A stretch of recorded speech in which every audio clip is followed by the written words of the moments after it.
We'll give it a couple minutes, see if anybody's out there.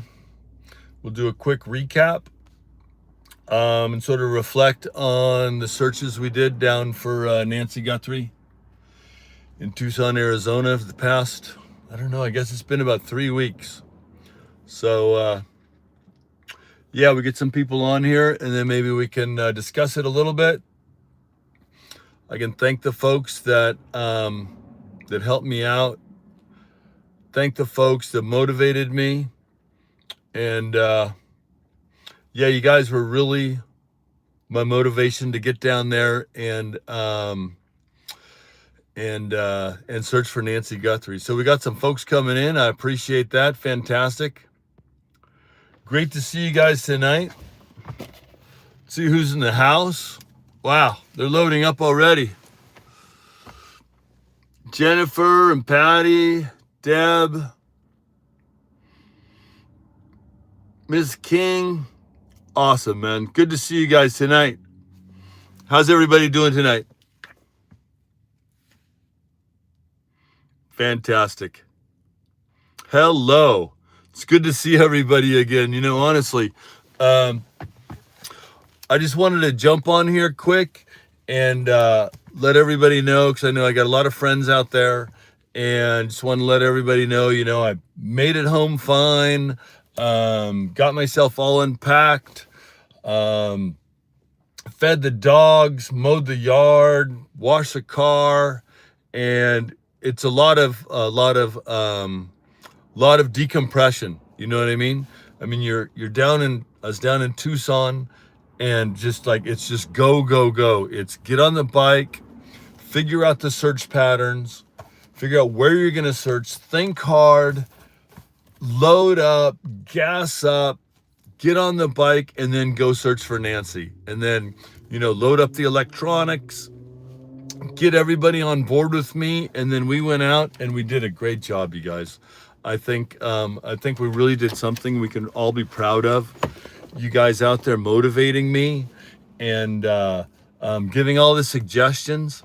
My inbox is absolutely stuffed full of emails. I'm trying to respond and thank people, and I'm looking through some of the emails I didn't get to while I was in the field, and I really have a lot of regrets that, gee, you know, there were people were sending me some really good ideas.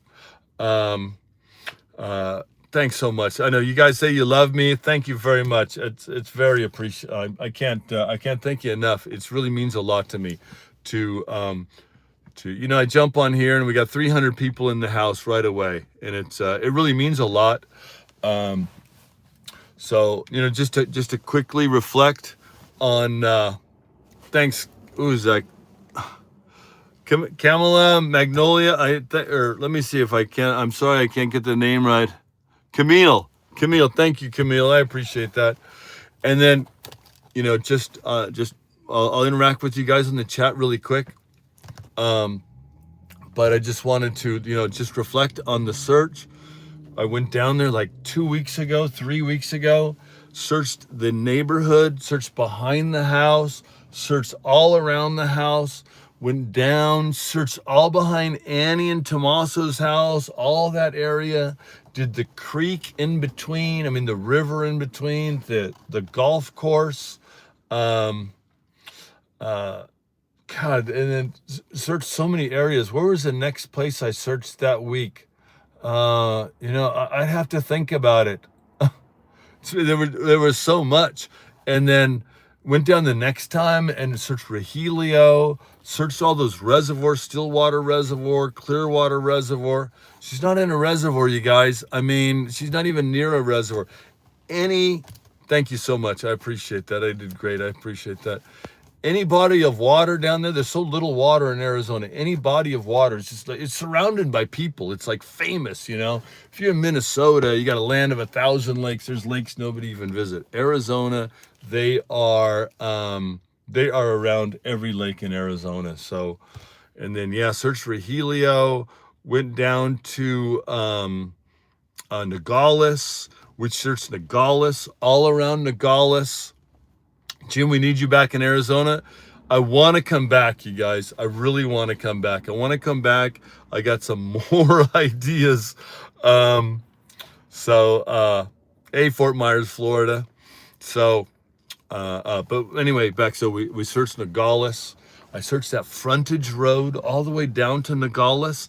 I don't know if you remember, we found all those backpacks from the human smuggling and the drug smuggling operations down there, and the shoes made out of carpet, which is just crazy. I found a pile of backpacks, you guys, 500 backpacks, and then all camouflaged with rocks stacked on top, and just amazing. Then I went back home and I says, there's just things left undone, and I got so many contacts from you guys. So came all the way back and I did another really good search. We searched for the car, searched all around the town. I mean, just as back and forth, every street on the motorcycle searching for that car. And I don't think there isn't a car there that I could identify associated with the crime. And then we went down to Sasabe, Mexico, searched that long road all the way to Mexico, thinking maybe somebody threw something in the ditch. Nothing there.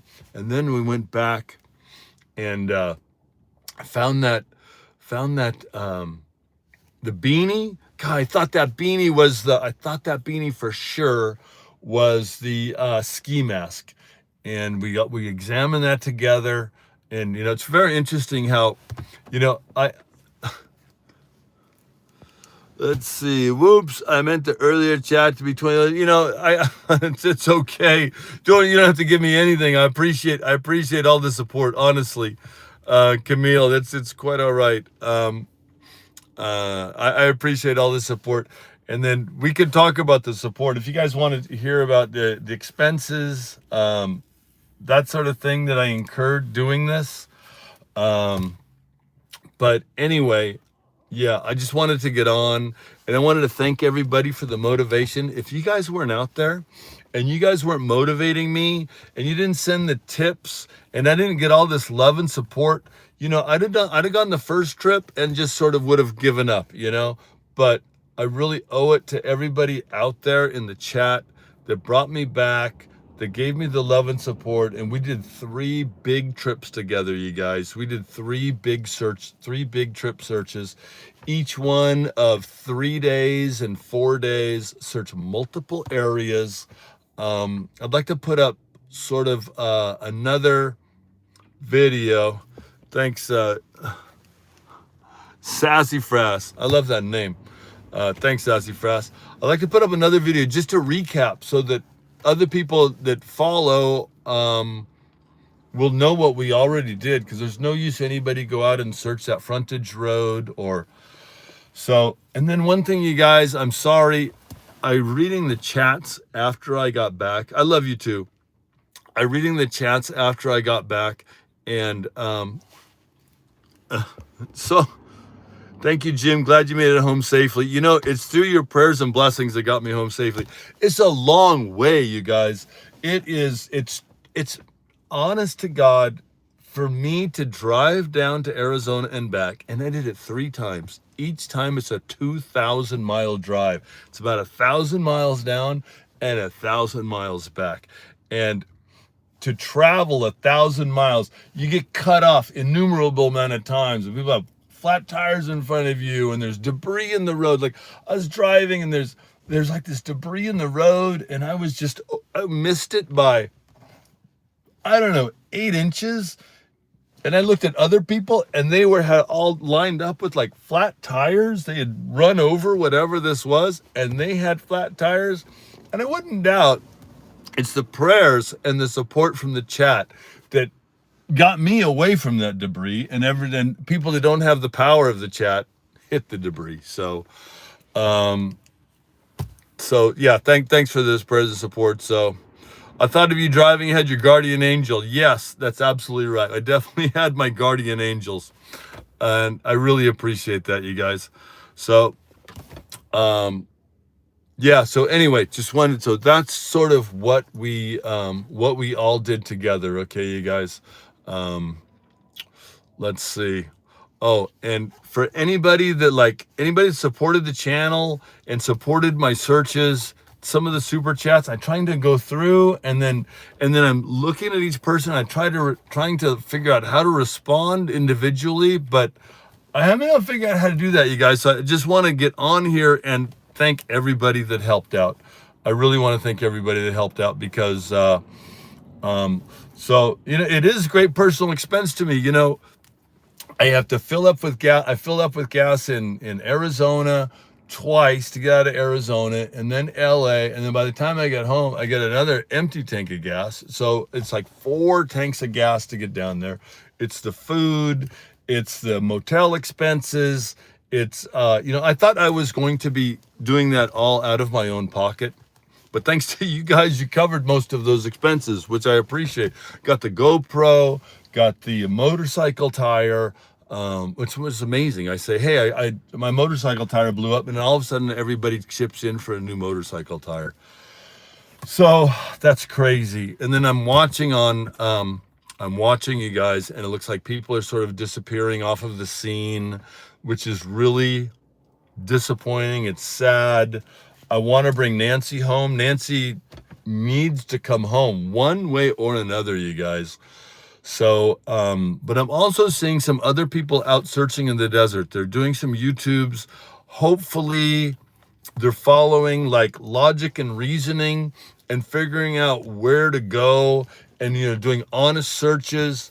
I'm sure they must be, rather than just creating content. We need people that are going out and doing honest, legitimate searches. So it's hopefully that's occurring down there. And if we get, think about this, you guys.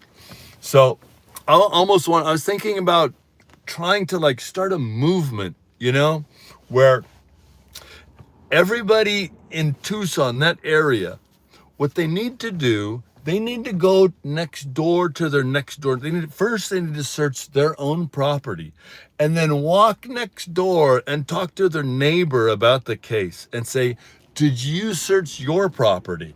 And then, that way they could search their property, ensure their neighbor. And if the neighbor is suspicious, maybe this could at least shake the tree a little bit. And then there's so many kids with dirt bikes. You could give them all maps, go out on these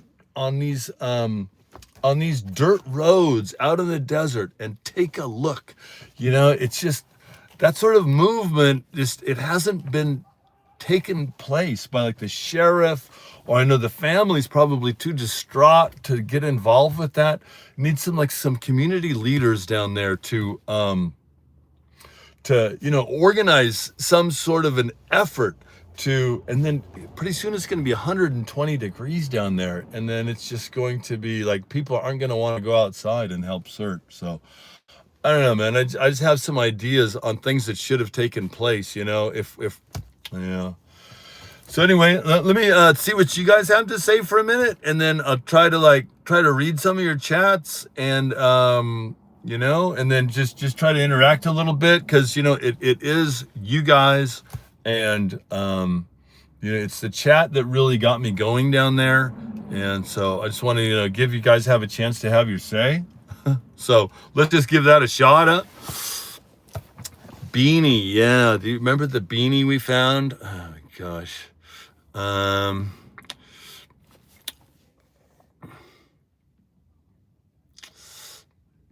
Doesn't get 120 in Tucson. That's good. Thanks for all your hard efforts. You're very welcome. I miss the old days when you know your neighbors. I know. Isn't that the truth? Good man. I appreciate that. Thanks, Jill. Mrs. King, the woman who lives such life deserves this attention. Freebird, I love you, man. You are. Freebird is my number one. She's tops on the chat, you guys. Freebird, she sent me money and said, Jim, please stay. And it broke my heart because I wanted to stay. And then I says, Freebird, send me an email. Let's talk about this. And then And then she says, do you know, because I wanted to send her the money back. She sent me this money and says, please stay. I was a Freebird. I'm going to send you the money back because I just can't. I got to go home. And she, we conversed over email, and she's like, no, it's not to stay. It's just to help defray the cost and the expenses. So, Freebird, I really appreciate you. You are amazing. And then, there's other people out here, you guys. There's some women, a woman from another state. She emailed me, says, Jim, I want to come out and help you. We'll ride the motorcycle together. I'll look one way, you look the other way. And, there's suggestions like that and offers to come down and help that, they're just such good people out there. And then, I says, we can't, I'm only going to be here a couple more days, so it's probably wouldn't work out. But, it's people that offer, and other people locally offer to come out and help. And, I really appreciate that. And it's, like I say, I'm home now. I'm getting myself organized. I'm not giving up. Typically what happens is I come home for like 2 days, I rest up, and then I say, okay, I'm going, I tell my friends and family, I'm going back to Tucson. They're like, what, you just got back? I says, yeah, but Nancy's still missing, and there's a lot of interest, and a lot of people want to help solve this case. And then I go back, but I'm probably not going to do that. I would leave each like Thursday, and it's like, tomorrow's Wednesday? Probably won't happen this week, but hopefully I can get back there, you guys. So anyway, I saw Freebird in the chat. I just want to mention Freebird. Freebird's awesome. You're in California, so am I. Would love to meet you sometime. We'll have to do that. Possible search area. Emailed me a possible search area. Can you resend the email? My email slowed down a little bit, and then I'm still a little backed up. Cheese and wine, thank me. The chat is an angel. You're the angel. I'm just like the vessel. Honestly, you guys are the angels. Believe me. Glad to hear from you again too. Thanks. I appreciate it. And then not everyone is like you out there to get followers and clicks. I appreciate that. I wanted to be true to the search, you guys. We went down there, and each search, I let you know exactly where I was going to search, and I showed you the signs where I'm searching. I gave you the logic of the search, and then we did. And then another thing is, like, when Freebird says, can you stay and help another day, and then she was really the first one to like really ask me to, everybody says, can you keep searching? I appreciate that, but then I thought to myself, I says, but I'm sort of out of ideas. And if I were to just stay and search without honestly knowing, having a plan, I wouldn't have been honest to you guys. I wouldn't have been honest to Freebird. I would have just been staying and searching just for the sake of, just saying I was doing something. In order to search, I need a definite plan, and I need places to go based on logic and reasoning and tips. So when I reformulate some of those, I'll come back. But I just didn't feel like I could stay and search, because I wouldn't have been being honest to myself and being honest to you guys. So sorry, I know I'm rambling on that, but when I come back, safe travels. Thank you so much. The underground bomb shelters, okay. If all streamers would have searched, it would be in a different place. I sort of agree with that. Not everybody's equipped to go out into the desert and walk around out in the desert, you guys. It's not really that easy. It's just something I've done since I was a kid. So not everybody's, but other people could search in town, that sort of thing. That's definitely possible. But we did need more people searching. We needed an organized search. Like when I went to search for Poly Class, they had an organized search. They had all of the, all the search patterns all laid out. The sheriff was involved. Volunteers they'd be assigned an area. I wish more people would have searched. I agree with that. So Yeah. Need a map of your searched areas and post it so people know where you've been already. I'm going to do that. That's a very good, yes, email me again, Another Realm. I'm watching some of your work in Another Realm. I appreciate that. But I'll make up a map of where I searched, okay? Yeah, so hold on. Sorry, I was just reading something else. There's been a lot of searching today. That's fantastic. Map Guy. I don't know who Map Guy is. Oh, yes. Sheriff was asking people not to search. Jim, will you take us with you sometime when you find some gold? I can. A lot of times these places I'm going to find gold, though there's no signal, you guys, so it wouldn't be a live stream. I'm planning some live streams where we can all be together on a live stream. We can tour some places around where there's a signal, and then we can ride like a motorcycle rides and bike rides, that sort of stuff. I think that would be great. Your grandpa died when you were 8. That's terrible. You don't think nano swans are fun? So that's another question, you guys. That's my thinking is, so I don't know. I hate to offer opinions. There's a lot of people that are like, oh, this person did it, or that person did it. Honestly, some of the places I was searching, I took you guys out with me, and I didn't tell you why I was searching some of those places, just that I had tips and pings of the area. Some of these houses we went to were like, someone would email me and say, this is this person's drug dealer, somebody they thought was involved, and it sounded possible, and this is a person like their drug dealer or their former criminal partner. And then I would sort of go over there and I would look around as best I could, try to get the lay of the land, and there's some interesting tips coming in, so I don't know where I got off on that, but yeah, anyway, sorry. Your dad loves looking for gold dirt bikes. That's awesome. Thank you for all I did. You're very welcome. So anytime. So yeah. So that's one of the main purposes of the stream was just like, I just wanted to thank you guys for giving.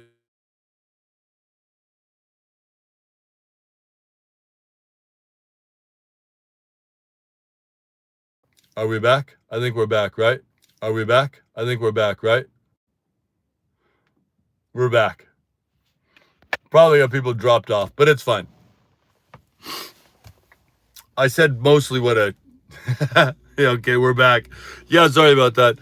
I go on my phone and I get a phone call and I hang up the phone call and then it kills the stream. So I don't know what to do there. I guess I don't know, turn something off. But yeah. Anyway, you guys. So there is one thing I wanted to mention is I was going through the chat on after the last stream, and people were mentioning searching behind the cigar store, somebody's cigar store. Bunch of people were saying search behind the cigar store, and I was reading through that after I got home, or maybe when I was on the road, and I'm like, man, everybody wanted me to search in the river behind the cigar store. So I want to apologize to you guys for not there was a lot of people that wanted me to do that, and no audio.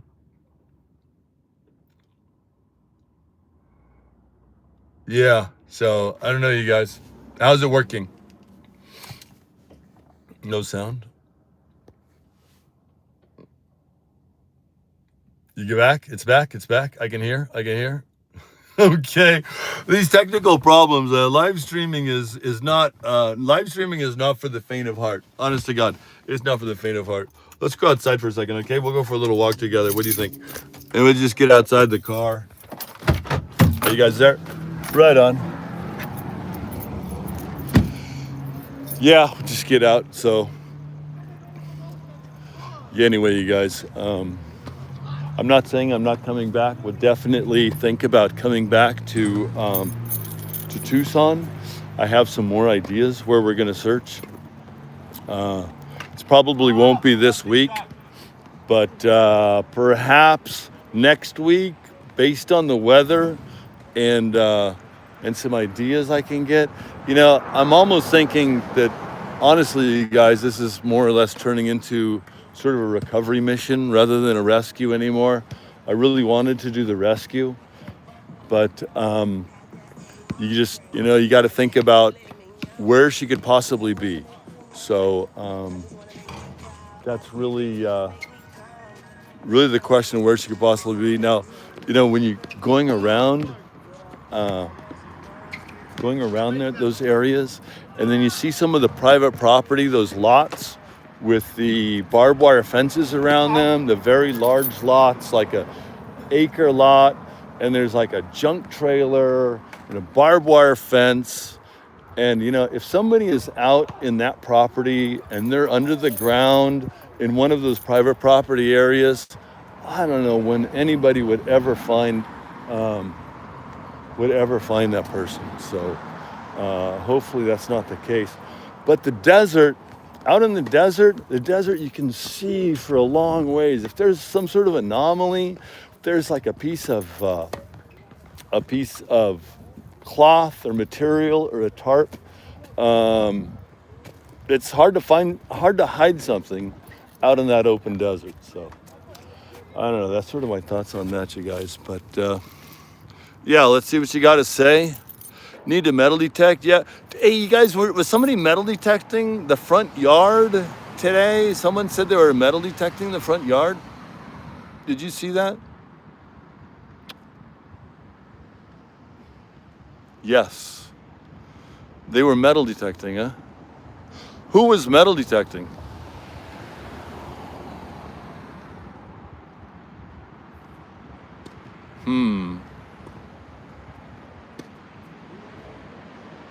Yeah, I wish I'd have done that. I've got multiple metal detectors, and that was one thing I always said, is that why didn't they get out in that front yard with a magnifying glass? You know what I mean? It's not that big. You could just search the whole front yard. You see a hair, you see a fiber, you could pick it up with a piece of tape.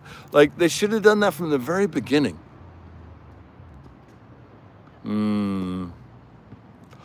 The tunnels go from Mexico to Tucson. There's no tunnels that go from Tucson to Mexico. I went through all of those tunnels. I went down in the tunnels. I looked in the tunnels. The tunnels, they're full of, there's homeless people all in those tunnels. There's tweakers. There's bent over people. There's bags of trash. If you drop an aluminum can in one of those tunnels, it's going to be picked up in like 5 minutes. Let alone a body or a gun. It was botched from the beginning. Yeah, there's nothing in those tunnels, you guys, honestly, or in the washes. Honestly, I walked those washes. The washes have 1,000 footprints in the washes, and then that's in the sandy area, and then and then there's the bushy area in the washes. There's a big, wide, bushy area. And you think, oh, they'll hide her in the bushy areas, or they'll hide. Do you have any idea? Guess what is in the bushy area of the washes? Because there's sand, and there's a big bushy area, and then there's more sand. There's a big, wide, what do you think is in the, let me see you guys guess what's in the bushy areas of the washes. Go ahead, let me see. I have junk, homeless people. Go ahead. What's in the bushy areas? Garbage. It's close. Trash. Snakes. Winner. Kind mind. Kind mind had it. Number 2 is in the bushy areas, you guys. Number 2. It's full of number 2. It's nasty. Let me tell you, because the homeless people, they're walking through the sand, and the bushy areas is where they do the number 2. I don't even like to mention it, but I started to search and then you can see them. They're coming in and out of the bushy area. You can see them from the bridge. They go into the bushy area. They're in like for 20 minutes, and they come out of the bushy area. There's nothing in the washes near her house. So, yeah, I think we could. But there was, the device to pick up the pacemaker.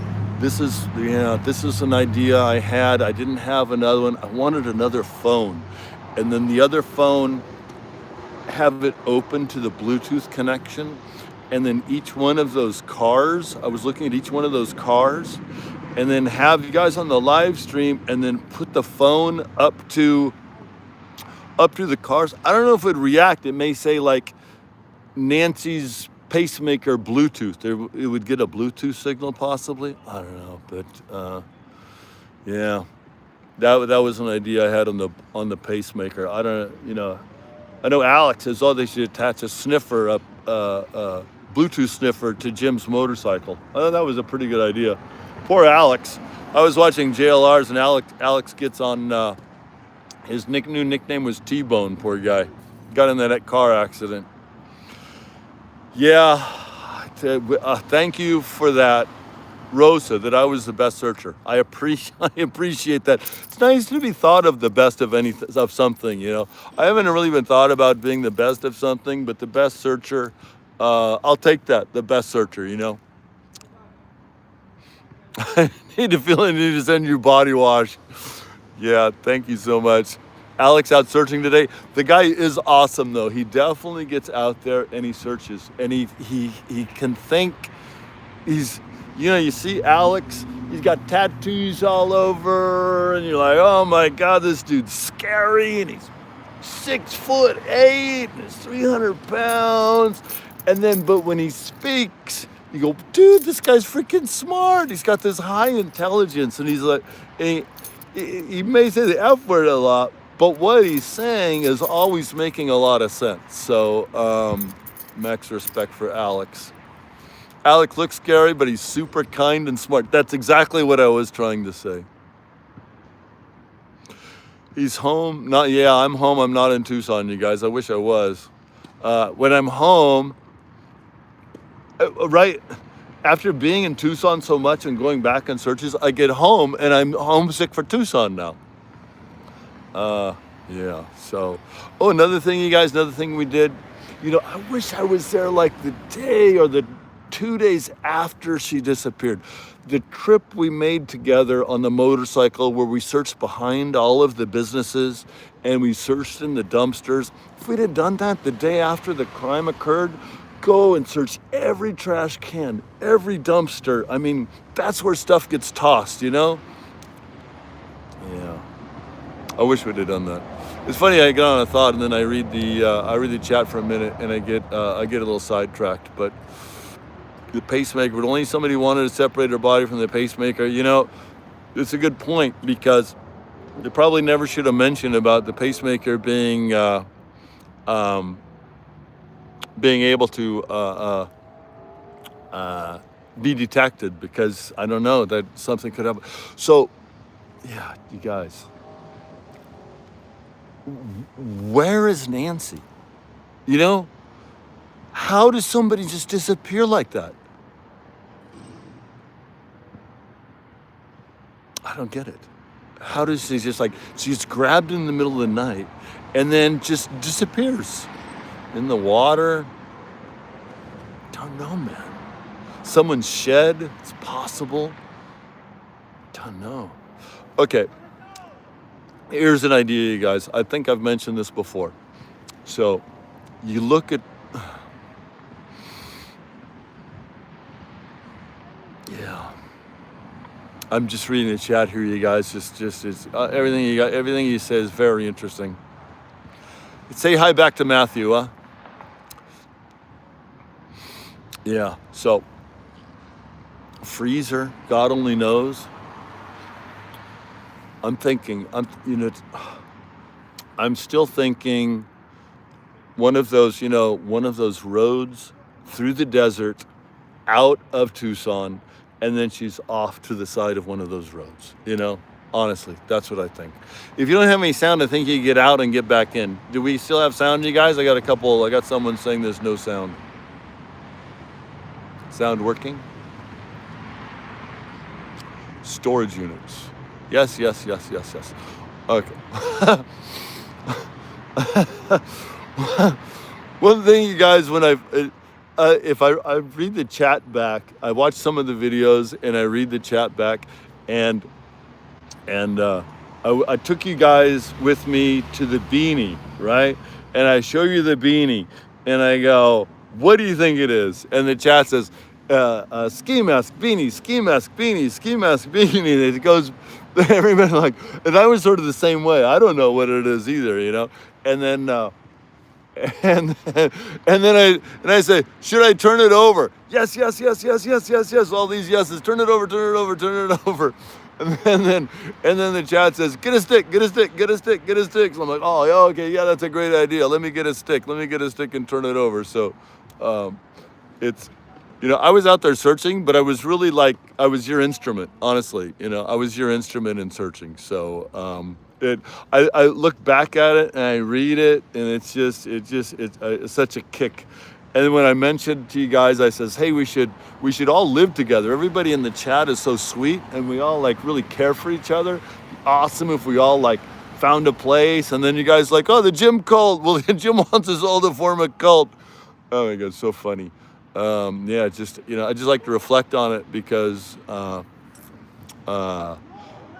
even though it was very serious business, just the camaraderie of the chat and the camaraderie of, it's just very special, what we all did together. And we'll do it again, we'll do it again, you guys. So let me go back to the car. I don't want to get chilled out here. It is, it's not Tucson here, And then I also don't want to lose my phone. These guys are playing a little tennis. It's nice night for tennis. Yeah, it gives me faith in humanity. Honestly, it does. You see a crime like that committed, and then you see a crime like that committed. Let me just plug it in here somewhere, and we can keep it going. Sorry, just gotta. Yeah, here we go. I don't know how much battery is left. Yeah, I'm a good person. Thank you very much. But you guys are just as good. You guys are better than me. I'm not great. I'm not perfect. I try to do my best out there, you guys. I saw, when I saw the Nancy Guthrie case, and then when JLR was going out there, because I watched JLR's channel, just not religiously, but I watched him at the border, and I watched him a few times. And when JLR says, yeah, I'm going to go to Tucson, Arizona, I'm like, wow, that's great. JLR is going down there. This is a big case. And then a few days later, everything is going on. And then Savannah says, yeah, I think before Savannah even asked. I'm not sure. But I looked and I says, I don't see anybody really searching out there. And then, I go out in the desert and I search for clues, and I search for like all these like ancient human evidence and Indian artifacts. I don't collect them, but I just like to search for that sort of thing. And I go gold prospecting. I'm like, I think I can do some good down there. So I jumped in the truck, and then that's where it all started. And now here we are, 3 weeks later, 600 people in the chat, and looking back on what we did together. And then honestly, we all did it together. You guys have any questions?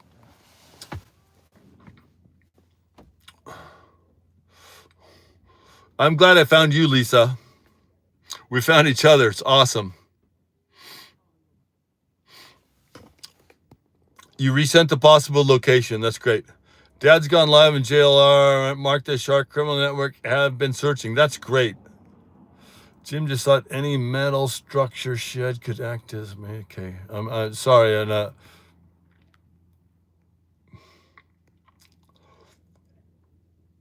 Do you feel this case is close to being solved? I'll tell you what I think. Honestly, that was a good question. Everybody has their own theory. You guys want to hear my theory? I got a theory too. Just like everybody else, you have a theory.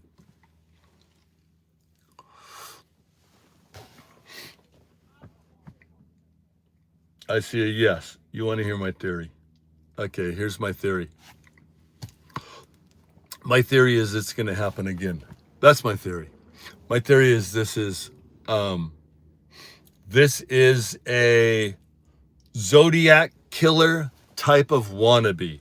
if you look at his costume, he has this costume on, okay? He has the mask, and then he has the shirt, and then he has the gun, and the gun is plainly visible.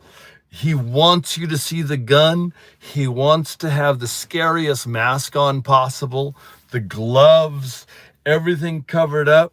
If you look at a picture of the Zodiac killer when he attacked those people at the reservoir, he had the same costume on. He had the mask, the hood, he had the jacket, he had his gun right here in this holster, completely visible. And if you look at this person, it's the same sort of getup. It's the Zodiac killer of Tucson. That's my theory, okay? It's a Zodiac killer of Tucson. And if you look at the mask, it almost looks like, if you ever seen the Mexican wrestlers, how the Mexican wrestlers have the mask on with just the eyes and the mouth. It looks like a combination of the Mexican wrestler Zodiac killer. And I looked at that and I thought, this person he's dressing up like this on purpose. When he grabs the bushes, he's just shaking them in front of the camera. He's not really trying to hide himself with the bush, sort of shaking, taunting things. So that's my theory, and I think it's going to happen again, and they better be dang careful, and they better try to catch this person. And right now, he's just sitting back, watching, laughing at us.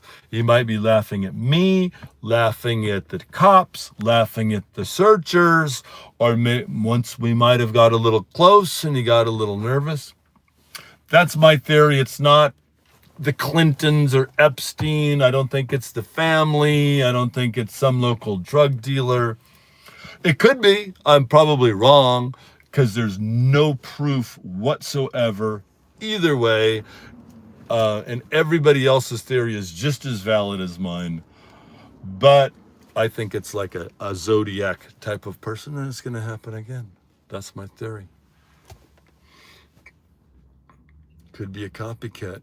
What about a neighbor? The FBI knows him. You can, Jim, you need moderators to block trolls. I've had a couple of people ask if they want to moderate. So of course you can click on people's names and you can block them so that you don't see them. I haven't blocked anybody, so I probably do need a moderator. Perhaps I had a couple of people contact me. Hey, I want to moderate. I need to talk to them on the phone, get a good, I don't, in the internet age, you really have to be careful. You know what I mean? Basically, in my opinion, like, you guys I love you guys and trust you guys, but you got to look at everything as a scam these days. Almost somebody says, "Oh, let me have your number." You just have to be so suspicious, which is terrible. I'd much rather trust people, but yeah. So sorry about that. Block the perpetrator. Exactly. Thanks for sharing the theory. It isn't anything I've thought about. You're welcome. Think about it. Google picture of Zodiac killer, and you'll see this guy in this mask, and that's why he's got his gun. He's got his gun right here. So people are saying, "Oh, he doesn't know how to wear a gun. He's never worn a gun before. This is an obvious rookie," like some of these analysts. And I don't know about the analysts, so I'm not gonna brag about experience with guns, but if you look at the holster, in my opinion, it's a cloth holster, and typically people carry a gun these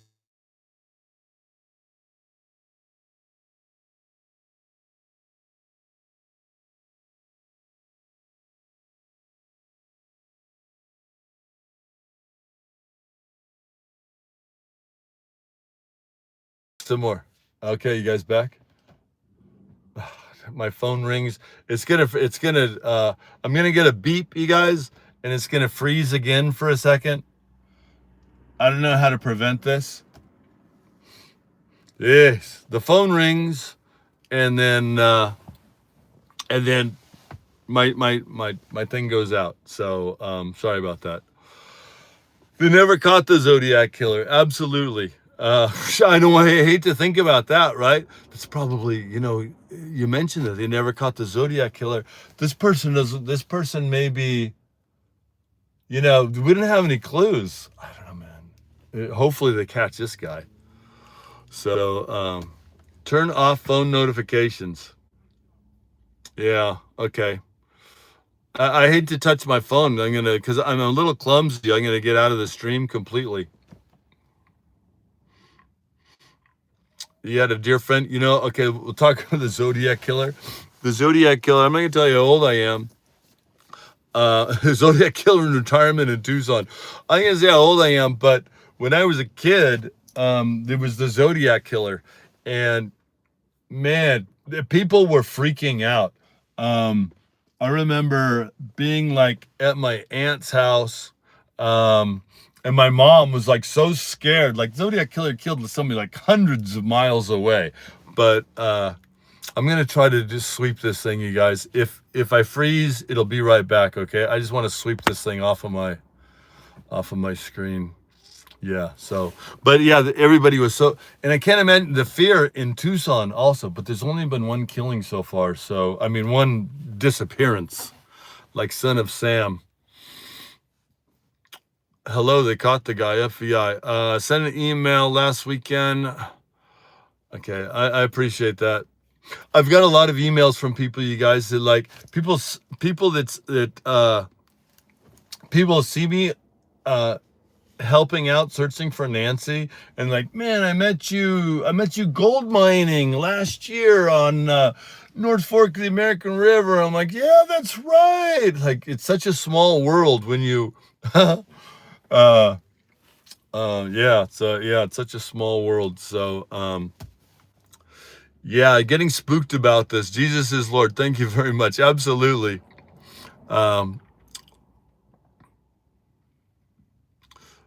Another woman missing in, okay, sorry. Yes, small world.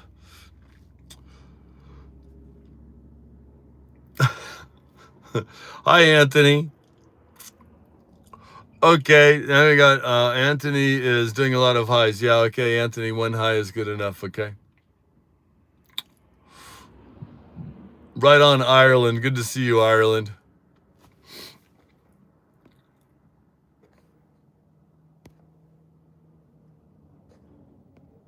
Sorry, you guys.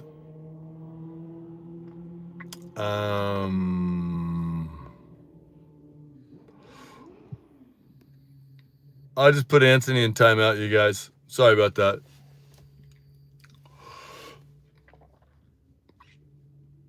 Sacramento, eyebrows waxed. I need my eyebrows waxed. Or the killer head I keep saying killer, but you know what, you guys, it's looking more and more like a killer, honestly.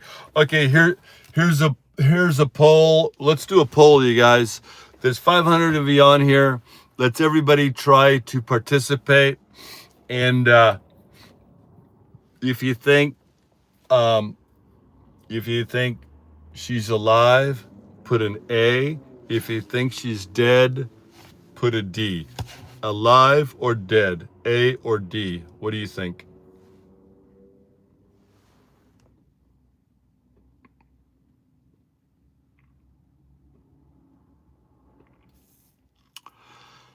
Okay, mostly D's. We got a few A's. Mostly D's. We got a few A's. I was, during A, hopefully. I agree with that. Alive, hopefully alive. D, sadly. I mean, yeah, that's exactly right? So, on my first trip down, you guys, when I first came down, and then there was the ransom letters, all that was going on. I thought, okay, she's alive, she's being held ransom, let's go, right? And then that sort of faded off, and then you could see Savannah more and more think that it seemed like she thought the mom was passed away. And then I think all of us started to sort of fall into that also. There's still some of us who think she's being held hostage or she's just kidnapped, which I hope that's the case. In spite of the blood, in spite of all of that, honestly, in my opinion, people are over medicated. She went out. She wasn't in hospice. She's not on her deathbed. If she was like in a house somewhere and they were giving her water, even if they didn't give her any medicine, she had her pacemaker on. Even without a pacemaker, her heart would probably still beat anyway. She would have like AFib or whatever have you. She would still be alive, you know, if you just gave her food and water, she would probably still be alive. But to go on for such a long period of time, and then what would be the point in like holding somebody for so long? And then $1 million reward has been offered. So unfortunately, I'm starting fall into the dead frame of mind as well, which, it's still worthwhile to search for Nancy. You know, even though we may think she has died, I think it's still worthwhile to go out into the desert or along some roads or go out to, places like El Diablo, and to still search and to just bring her home, because you know what? You don't want to just leave her out there forever. You know, you just want to say, oh, I think she's dead. Let's not search for her anymore, because we just want to like solve this case. Bring her home, right? Agree.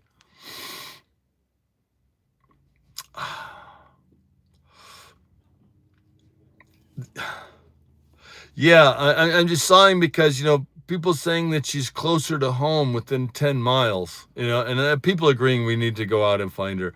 But, you go into Tucson, believe me, you guys, I was in Tucson, I was around the house, and I searched around and around and around and around on a motorcycle, and I went into the washes and searched out a little ways, and then there isn't anywhere within a 10-mile radius of her house that there isn't some person like wandering around.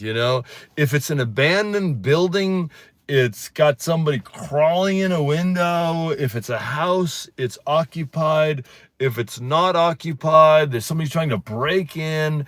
If it's like a shed and she was in a shed, I'm sorry, you guys, but after this long a time, man, you'd be able to smell a dead body from like 100 yards away. So I just can't see that she's that close to her house, because there's just people wandering around all hours of the night there. It's really, I don't know where you live, but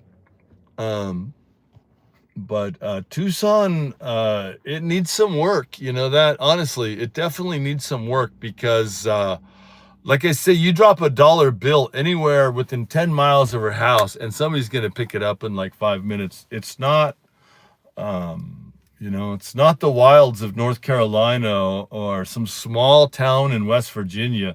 And then there's no foliage. It's just all desert. It's all rock. It's all cactus. And you can see for long distances. You can see for like 100 yards. And you try to dig a hole. It's like a freaking concrete. So I think she's further out. That's my idea, man, is that they took her out somewhere like this freaking... That's my theory, is she grabbed by this freaking Zodiac killer and freaking took out and dumped in the desert, and then they kept going, and that they'll be back. I hope I'm wrong.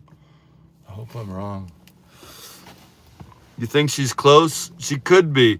I still think Reddington Pass, Texas. Someone kept emailing me that she's in El Paso. They took her out. Wait, let me see here. This is Anna. I think I've been trying to think of a motive. My theory, my opinion, as someone very angry with Savannah, and angry return want to see Savannah suffer. It's possible, she is a public figure. Public figures, people have like these fantasies that they are having, that Like I remember somebody broke into like some celebrity's house and they thought like this, I don't know who it was, some famous Anna Kournikova, some famous celebrity, and they thought like they're gonna marry her, and they were in love. She's in love with him, and he's in love with her, like some crazy person. And then when you're a celebrity, I guess something like that could happen. But he didn't go after Savannah. He went after this 84-year-old lady. Savannah Stalker. The Savannah Stalker theory is just as good as mine. I'm not making it. I think it's a good one too. And I think the Savannah Stalker, the Zodiac Killer type of thing, we're gonna be searching the same areas as that. You know that? Yeah, the Jodie Foster thing. Hey, Pink. And I think the search to bring her home would be the same, honestly. Yeah. She's not a mega famous anchor. You know, that's another point too. She's, it's not a famous actress. I don't know. You never know who a stalker is gonna like go after, honestly. I don't know. Anyway, more theories, you guys.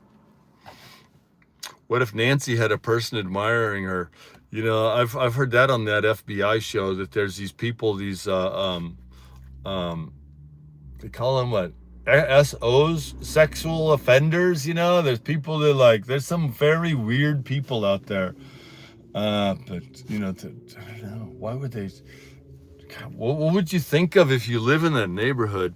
It's a terrible thing to talk about, People are crazy nowadays, says Crimson. I agree, man. Thank you, Laura. Amazing. Appreciate it. Thank you for everything. You're welcome, Laura. Decompositor creates heat. Drone at night with heat detecting. I was watching, as far as YouTube channel, that Heavy D Sparks guy, Heavy D. He's got these helicopters. Man, I'd like to get together with him on the helicopters, and it could scan an area really fast with the helicopter, even better than the motors. The motors all worked out great, but drone, helicopters. The homeless bystander network, seriously? People were mentioning that to me. Maybe it was you, to talk to the homeless, try to ask the homeless this, it's a really good idea, because there's these homeless, they run in certain areas. It's almost like a coyote. They have certain their hunting grounds, they cover certain areas. And if you get in with the homeless network there in just that area, from Annie's house up through the golf course, and then really question them, it's and then you could take them very seriously. I mean, they're people too, just like the rest of us. They're just falling on hard times and have made poor decisions. It's very possible that, there's another thing, man. I'm just thinking about this. There's a case in LA where there was 4 people killed in this one homeless encampment. There's a homeless person killing other homeless in LA, and then the whole encampment disappeared, and then they still don't have this person who was, and they even killed this NFL star who was homeless, this really nice guy, according to all. And then, so yeah, there's all sorts of killings out there. Maybe he moved to Tucson. Tell the homeless people about the $1 million reward. That's a really good idea. We need posters, $1 million reward, and then put her face, $1 million and her face on a nice poster, and paper the city. It's $1 million, you guys. I mean, if there was $1 million reward here where I live, I'd be out all the time looking. I was out all the time. I'd go to Tucson as much as I can to look, and this was before the $1 million reward. Should definitely, yeah. Would you distribute reward flyers at homeless shelters if we arrange for a local print shop to make them? The answer is absolutely. I could do a dedicate. Um, we could run them around by motorcycle, hand them out to the homeless people, and then even post them. And then that's a great idea. And then it has to be really simple: $1 million, dead or alive, and a picture of Nancy. Because I think it's dead or alive, isn't it? Like, is it? That's a question for you guys. Illegal to put up posters in Tucson? Yeah. Oh, isn't that perfect? Yeah, you can go number 2 in the river where it flows to the Gulf of Mexico. You can leave suitcases with syringes in the waterway, but you can't put up a poster of a missing person. I believe that. But when we lose a pet, we put up a poster. Yeah, that's a question, you guys. So is the $1 million, like, let's say somebody found her under a bush and she was deceased, would they get the $1 million? Is that your understanding?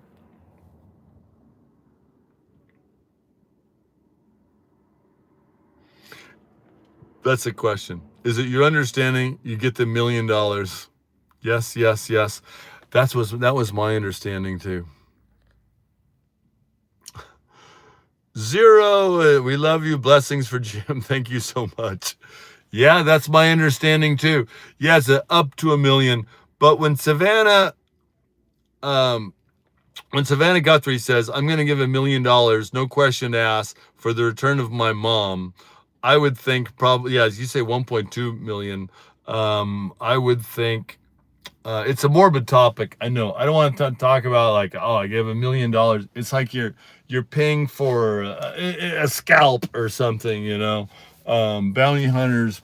But I don't know. That's what we're reduced to now, I guess, right? I'd say if seen or no whereabouts, up to $1 million.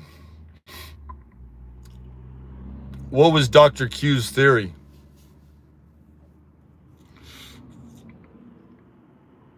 For the safe return, 1,200,000 for the safe return. Yeah, it's a pathetic thought.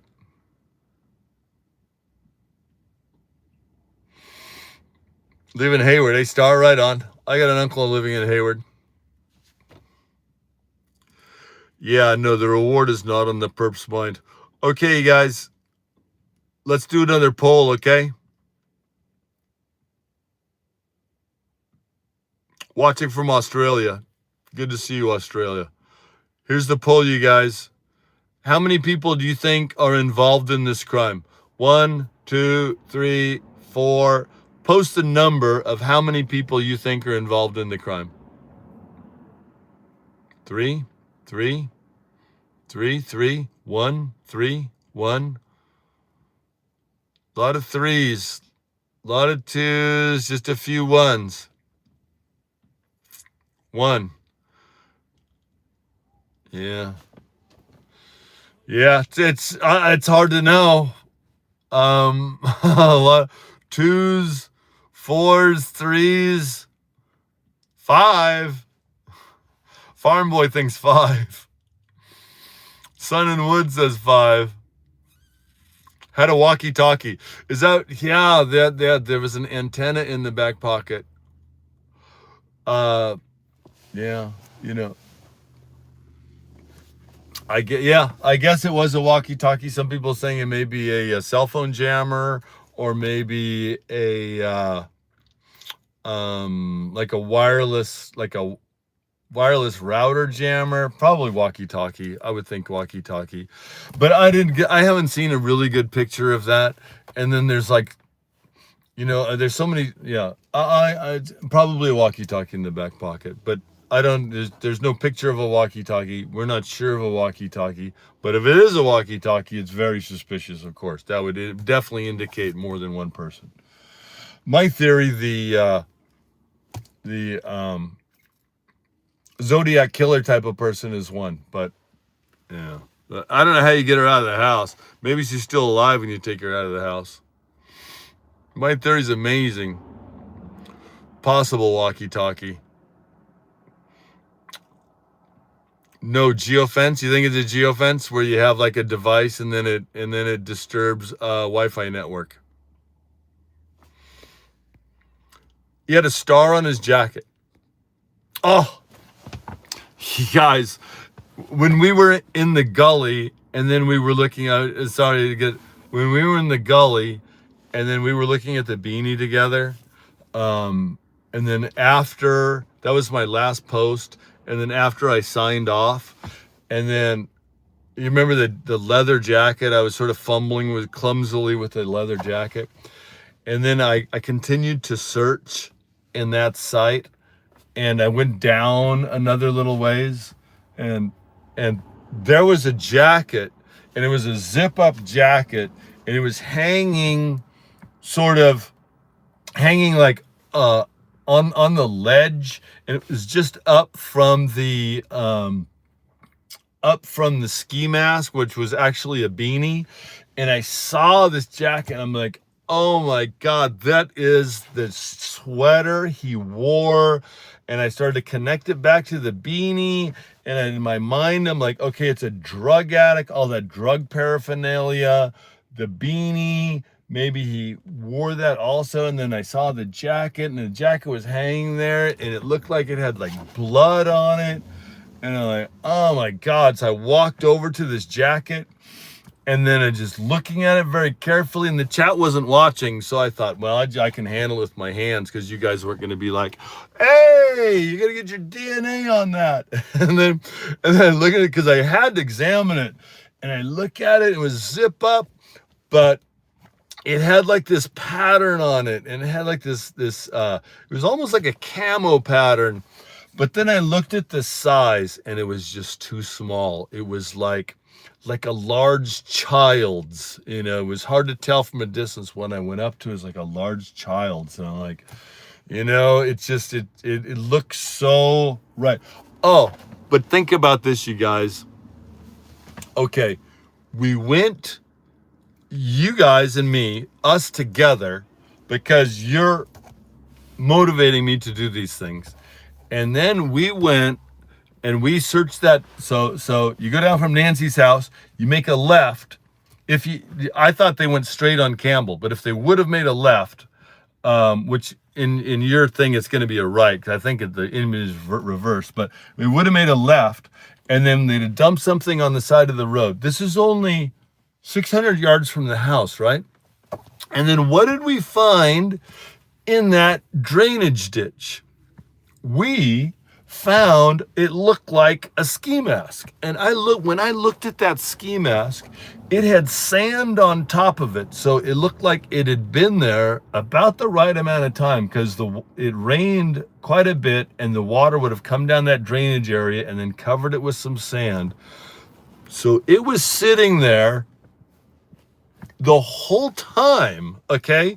This suitcase, this beanie, undisturbed, sitting there the whole time, 600 yards from Nancy's house, and it hadn't been touched for 22 days. That's about when we were down there. Maybe 21 days. So it sat there for 21 days, 600 yards from her house, and it looked just like a ski mask laying there. All you have to do is walk down the road, look over the edge. You can't see it from a car driving. You would have to walk, or ride the motorcycle along the edge. And then, each time we crossed a river crossing, we would get out and look, underneath the drainages. And here it was sitting there, but nobody else had found that, which I was thinking about that when I got home. I'm like, here, we were there 21 days later, and we found this suitcase, the ski mask, which turned out to be a beanie, but the police never picked it up. Nobody else ever said, hey, there's something over here that I'm aware of. So that just tells you how well this area has been searched. It wasn't searched. We found it. And it's just 600 yards from her house. It could have easily been the ski mask or the gun or anything. It would have been sat there for a month. Anyway, yeah, I just want to rant there. Crazy. Yeah, it is crazy. Regular people finding things better than cops. I agree. They missed a lot. Throwing this case? Yeah, not searched at all, says Lisa. Exactly. It wasn't searched at all. I mean, what did they say they had? 400 people working this case? 400 people? And then here's this case sitting right there the whole time. Nobody even touched it. Come on. Barney Fife would have found that. The Keystone Cops would find this. What a joke. I agree.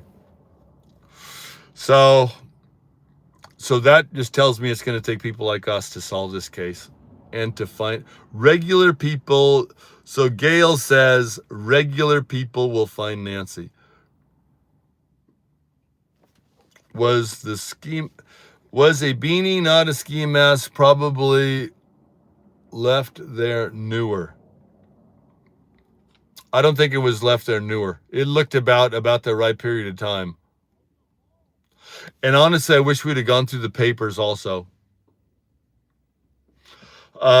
She's not in the old mines around there. There really isn't any old mines around there. And most of the mines in that area have been sealed by the Bureau of Land Management. They have screens over them.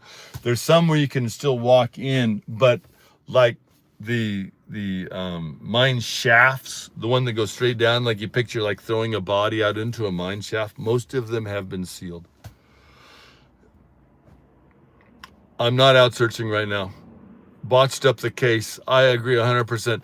They have 400 people working the case, but their idea of searching is to drive around in a car. You're not going to find anything in the car. You got to get out and search the bushes. Oh, man, I know. The homeless are all given beanies. Is that right? I wouldn't doubt it. There are probably 1,000 beanies out there, but it just happened to be sitting there in plain view, and it looked like a dang ski mask when I saw it. I said, oh, man, that's a ski mask. I thought we had this case solved, you guys. Remember, I called you in. I'm like, hey, everybody, come help me.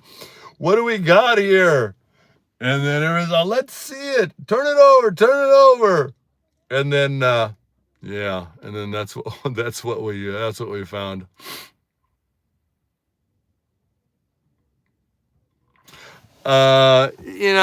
Okay, Camilla Magnolia, JLR coldly saying, JLR's been nothing but nice to me, man. JLR, like, maybe he might have mentioned something like that. He probably knew I was okay. When he said something coldly, call the police if you think.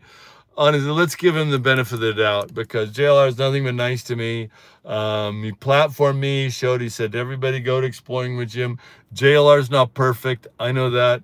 I'm not perfect. JLR knows that. So I appreciate that. That's another thing. The chat. I'm sure you've come to that conclusion, based on your own evaluation, but JLR and I are good. But, so interesting when I was out at El Diablo, you guys. I was out at El Diablo and I found that El Diablo is an amazing place, right? You guys liked El Diablo. Almost got bit by a rattlesnake out there. That's scary as heck. But I stuck my phone down in that cistern. There was that. What's so crazy, like a lot of people tell me, go to El Diablo. And then the psychic telling me, the psychic separately, she's in El Diablo being held in a basement. And then another people saying water and basement. And we get out to El Diablo. I'm like, there's no water here. There's no basement. And then we find that basement next to the swimming pool. And it's this big opening. And dude, the place is like a separate swimming pool next to the swimming pool. And then I just wanted to show you guys, and I stuck the camera down inside there and lost the signal immediately, lost the signal immediately. And I had almost stepped on the rattlesnake before. There were people shooting guns nearby. And afterwards, I looked in the basement very carefully. Nancy's not there. I looked very carefully. I used all of my senses to try to figure it out. I poked at some garbage bags and that sort of thing. But then later I get back and then I look at my phone is blowing up. My email's blowing up. The chat's blowing up. Jim's gone. And then and somebody says, hey, read the chat, JLR's chat when you disappeared. Oh my God. It's just like, I read that chat and it was just, a lot of people were concerned, but there's a lot of people just like, they knew I was okay. Like, oh, Jim got bit by a rattlesnake, shot with a gun, and fell down the well. And Jim's missing. Call 911. JLR, call 911. It was just like blowing up. I'm like, man, exploring with Jim has hit the big time with that. It was just like so huge and just constant chat. Jim's missing. Jim got bit by a rattlesnake. Jim fell in a well. Jim's drowning. Jim can't swim anymore. He's about to go under. Is it El Diablo? Diablo. Oh my God, dude. I laughed so hard. Maybe some of you were, I'm sure, were generally concerned because we all care about each other, but to me, I'm like, oh, okay, I lost the signal, no big deal. Let me keep searching. I'll finish up my search. I'll hike back to the car. When I go back to the car, I see what was happening. You gotta have a sense of humor. You were so worried. I'm sorry if I worried you. Gina, I'm sorry if I worried you, man. I really am. Tammy was worried. Everybody was worried, do you ever get scared? Sometimes I do get scared. That was Wendy asking, do you ever get scared? So I go out, I'll go out solo backpacking, go out. And one time I would sleep by a river or a creek. Don't ever sleep by a river. I'd be laying there sleeping next to this river and you hear the babbling of the river and you go to sleep, and in my brain I would hear mountain lions splashing across the river coming to get me. I'm like, whoa, what the heck's that? Mountain lions coming across the river. And I wake up, flashlight, grab my knife, and then oh wait, there's no mountain lion splashing across the river. Yeah, so once in a while we're in the woods, you can definitely get scared. So glad you're okay there. Thank you so much. Yeah, I'm so sorry, Lisa. Is she doing better? I don't know. I hope everybody's okay. Yeah, you were worried about me riding around the neighborhood by the border. Yeah, that was a little sketchy. The idea on that though, you go in and they don't know you're coming. So you can come into a neighborhood and you can see what you see. And by the time anybody can react, you're already gone. They would have to be waiting for you, behind a car, but nobody knows you're coming. So you can go right. And that's the one thing I like to go, and I don't like to come back the same road, go and then come back another road. And then that way, if you go and then come back, people will be like, hey, he's coming back the same way. But when you got a motorcycle helmet on and you got the body armor, I wear that body armor, and the bike is loud and it's coming at you, you'd have to really, you'd have to be something really crazy to take on a 6'4" guy with a motorcycle helmet and body armor on coming at you on a 40 horsepower motorcycle. So, cops should check realtors' empty houses. A lot of us, that's Katie. Cops should check. A lot of us were checking the empty houses, Katie. We're going around, we're looking behind the houses, looking to see if any doors were kicked in. Especially around Nancy neighborhood, I saw other people that I didn't even know. They were checking a lot of those empty houses. The empty houses down in that's up in her part of town, but down towards the lower part of town, those empty houses are, they've either got to be boarded up so tight and with locks and with like plywood screwed into the wall. So it's like a fortress. You can't get in. If there's one little way in, these homeless people, man, they're like crawling through the crawl space to get in. So, I think if she's in an empty house out there, she probably would already be found, unless she's on out in one of these desert, like El Diablo, something like that.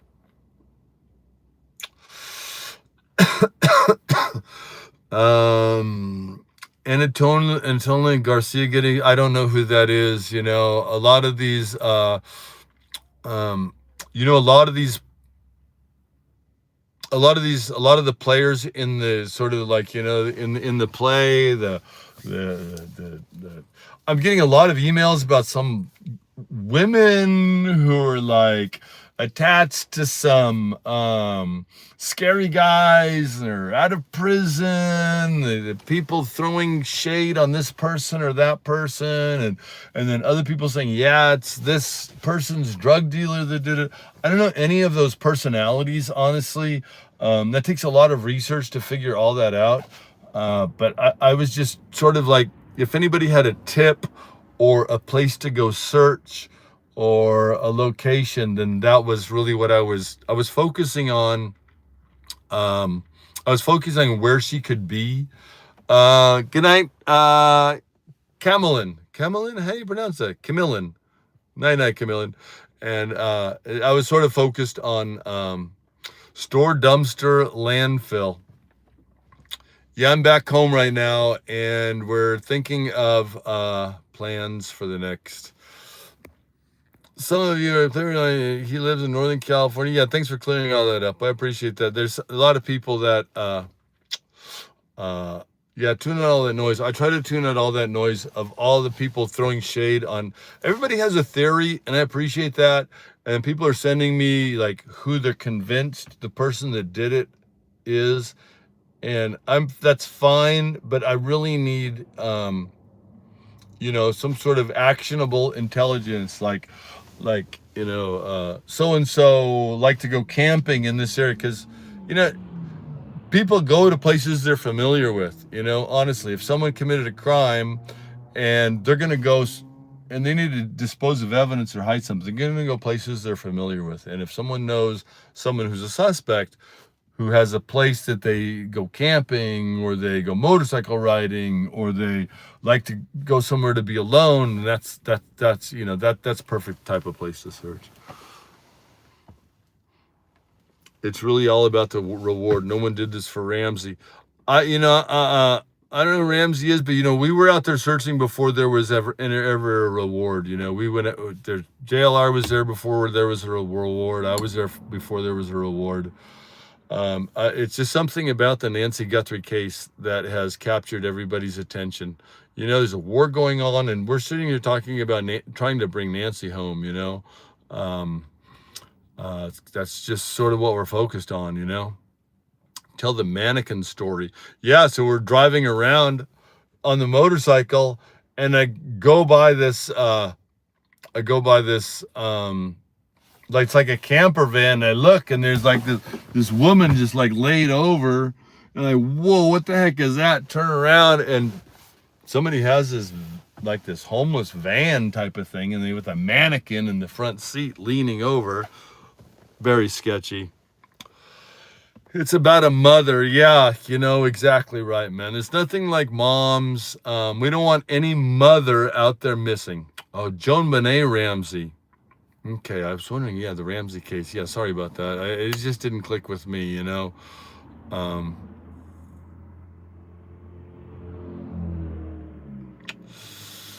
Yeah, start out with the search people. I miss my mom. Sorry, Crimson.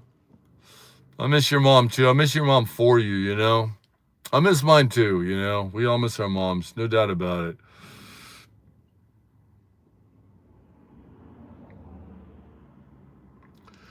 parasocial therapy and where she is. I hope somebody knows where she is. If somebody knows where she is, let me know. I'm going to go pick her up right now. You know what I mean? That was my dream, you guys. When I first got there, I was driving around. I was hoping to find Nancy. Like, the ransom had been paid. She'd been released and she's sitting under a tree. I'm like, oh my God, there you are. Have some water and let's get you home, and then take her home, and then right in front of the cameras and everything, you know, me in the chat, everybody, we just bring her home, put her back in her house. That was the dream, you know? Yeah. Jim, what do you do for a living, a career? You know,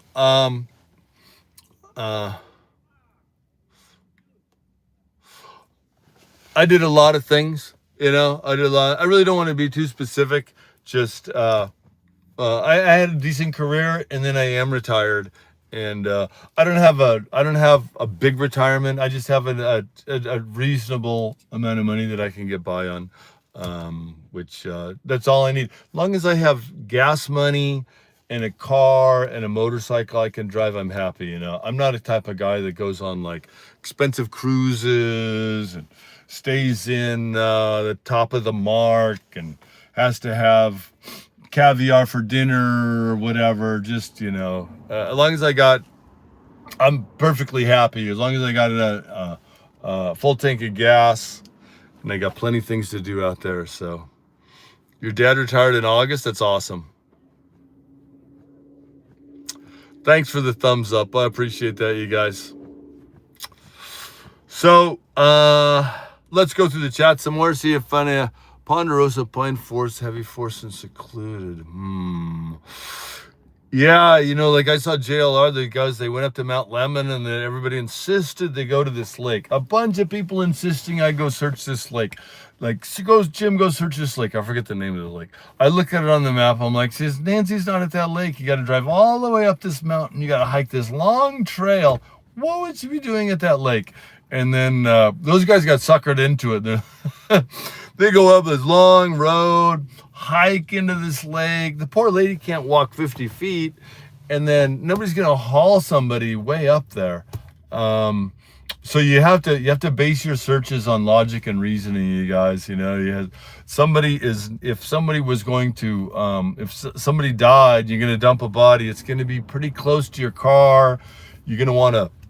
My idea was always it's going to be a long stretch of straight road. They can see behind them.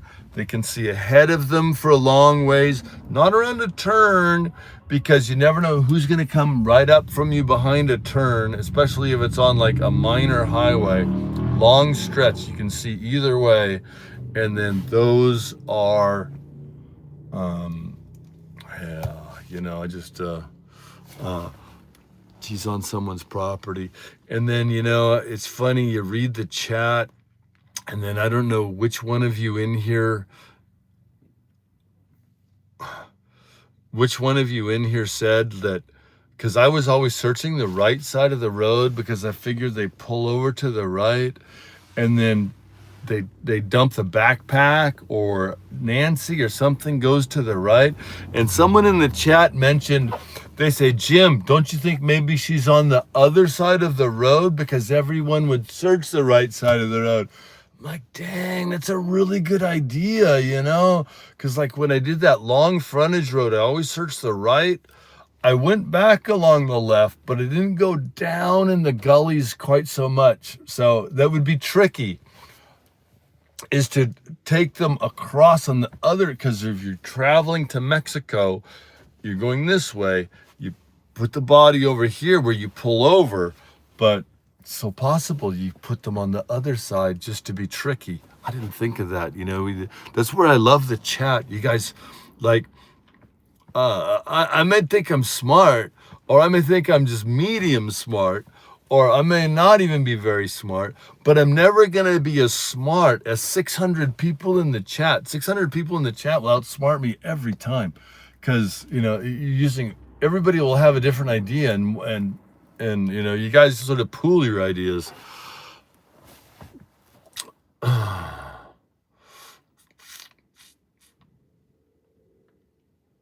Ask Dale about Dr. Q.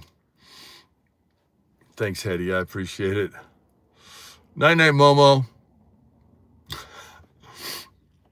I sleep outside. I love to sleep outside, too. I've got this place, you guys. I've got this place in the mountains. I was like gold prospecting on this river way up in the Sierra Nevadas. You get to up around this town called Colfax, California, and there's a gold-bearing river there, and I prospect that river, and I like to go up the sides of the canyons a little bit, and I found this cabin, you guys. I found this stone cabin. It's perfectly preserved from the 1800s, no roof, and that's my favorite spot. I took like a radio, I took like a cot, I took all my camping equipment. I have like it stashed up there and buried on the side of the mountain, and I'll go up there and I'll bring all my stuff out and live in this cabin for like 2-3 days at a time on the side of this hill. I don't know how I got into that, but yeah, so that's that. Oh, somebody said they sleep outside, so that's my favorite place. I go up there and sleep outside. I had sent you $25 in Venmo. Thank you for searching. That is 30 minutes from me. Colfax, California is 30 minutes from you. Thanks for the 2513. I'm sure I used it for gas. You know what I mean? This is an American river, North Fork of the American River.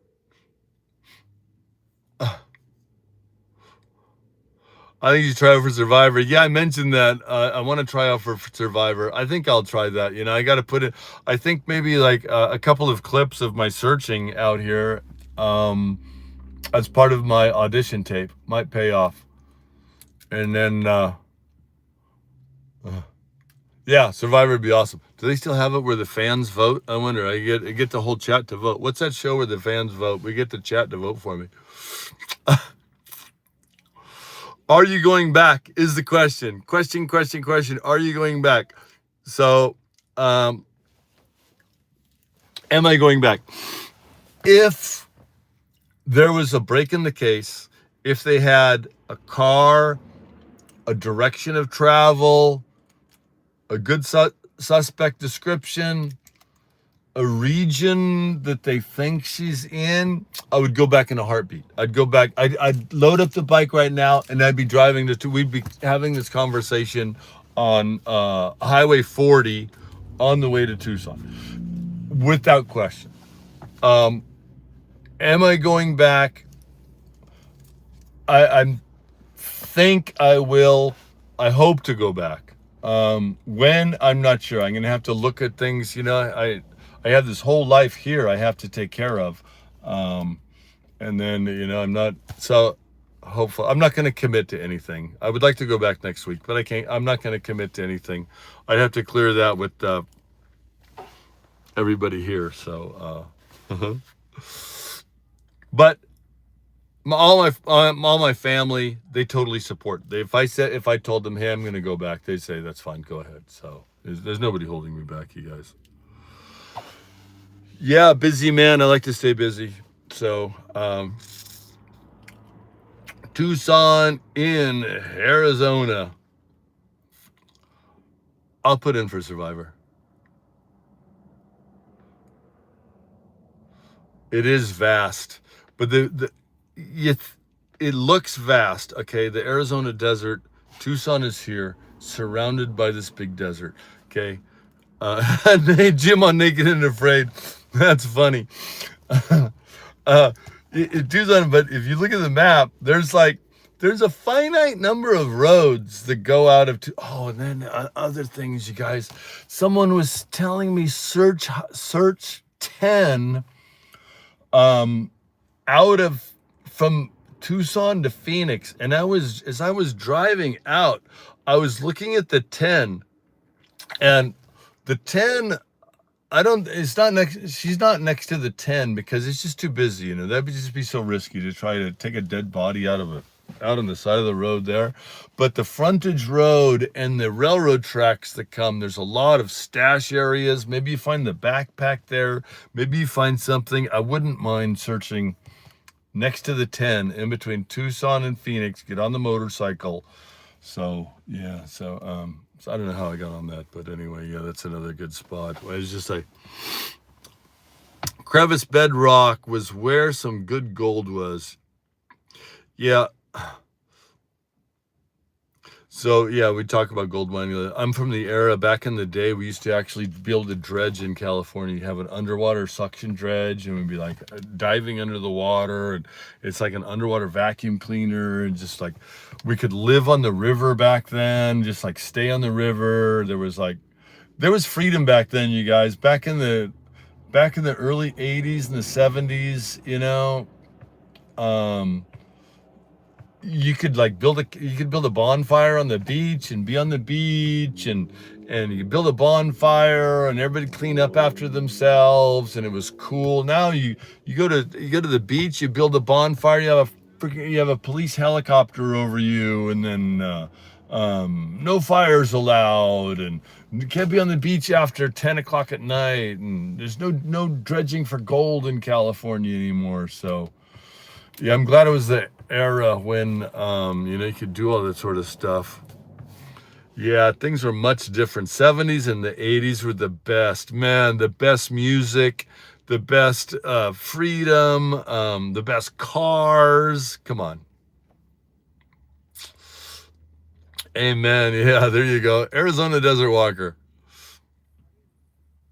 You did a science project on that kind of dredge, huh? Yeah, the 70s. Yeah, and nothing like 70s music. I'm telling you, nothing like 70s music. The best of it. Best clothes. Yeah. We got to get back to the 70s. Got to get back to the values of the 70s. Got to get back to like, man, as a kid, you just like walk over, like you're gone all day. Your mom would come out and at 6 o'clock, time for dinner, and like maybe you'd hear like around the block like, oh crap, gotta go home for dinner, run back home, and then if it's summertime, it's still light after dinner, go out and play some more, and the whole neighborhood was hide and seek, just kids just hiding anybody's yard, nothing to worry about. If it's hot, go down to the creek, go swimming in the creek. Oh man, yeah, the 70s were awesome. 80s, Gen Xers had it too. You guys had it. Boomers had it. Gen Xers still had it. The new kids on the block, man, I feel sorry for them. You know what I mean? Yeah, I'm done with the two. Yeah, country music in the 80s and 90s. 80s are the best. Dirt bikes everywhere. Two strokes, right? Two-stroke dirt bikes. Man, you can't even get a two-stroke anymore. Anyway, most of you don't know what I'm talking about. It's more of a guy thing, the two-stroke dirt bike.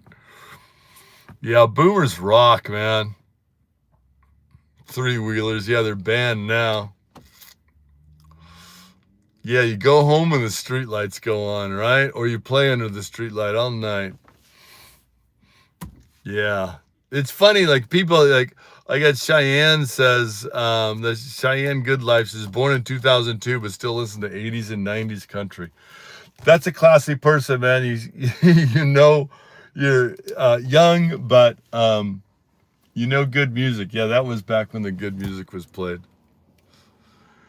Hey, you guys, just for the heck of it, if you don't mind, everybody type, and because two-stroke RD400, yeah, I had RD350. I had like two RD350s, Arizona Desert Walker. Kawasaki 125, awesome. Yeah, I don't want to talk about all my motorcycles. I got a few motorcycles. I asked JLR. I was down there. I'm like, JLR, get on the back of the bike. Oh, he wanted to get on my motorcycle. I'm like, dude, you can live stream from the motorcycle. Don't worry about it. Just get on. We'll go for a ride through the neighborhood. Oh, he wanted to. He's like, I don't have insurance or health insurance. I'm like, don't worry about it. I got $300,000 coverage on this thing. You can ride a motorcycle. If you ride a motorcycle, you need good insurance. Believe me, it's freaking dangerous. And I'm like, dude, you're insured. Get on. I couldn't get him to get on though. That was so funny.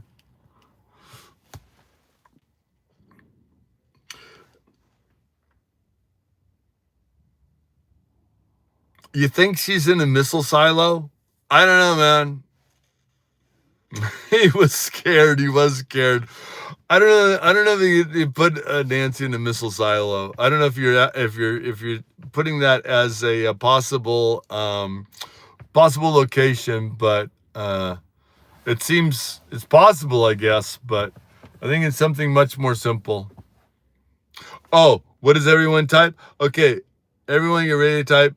And then just for my records, I'm going to look. It might go fast, but everybody type either, let's say, the city that you're in.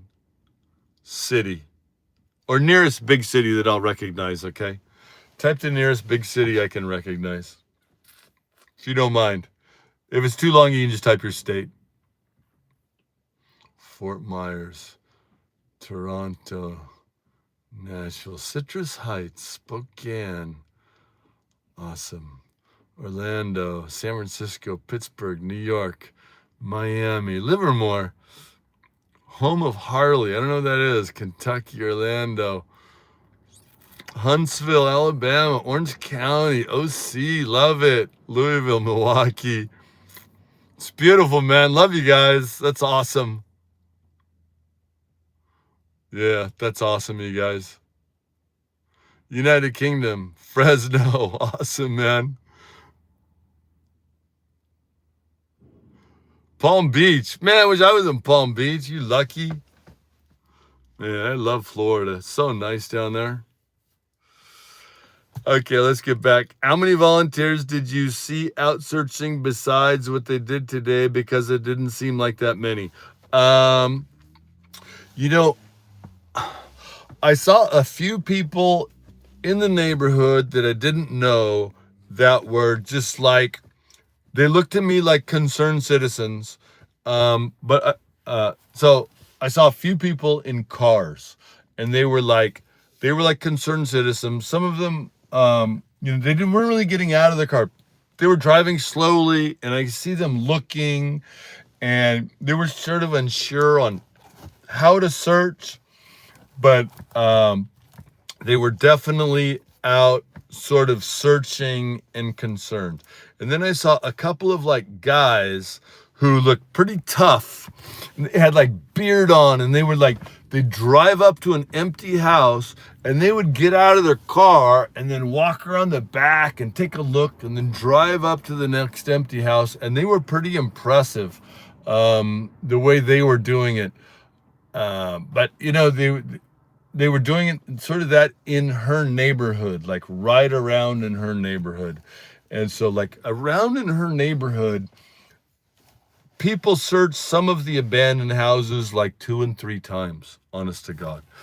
And then out in the washes, I did see a few people. Like everybody there is, a lot of people are sort of, as they're going around walking, they're looking. So outside of town or out of the general, that close in area, her neighborhood and that first wash, once you get outside of that area, I didn't see anybody searching. I didn't see anybody searching. And like I say, we were the ones that found the ski mask. It wasn't a ski mask, it was just a beanie, but I don't think anybody else had searched, because that is off. You have to be out on foot, and you're not going to see that from a car. So there weren't that many people searching very seriously like that. And out in the desert, out around like El Diablo or out in the Mexican border like that, I didn't see anybody.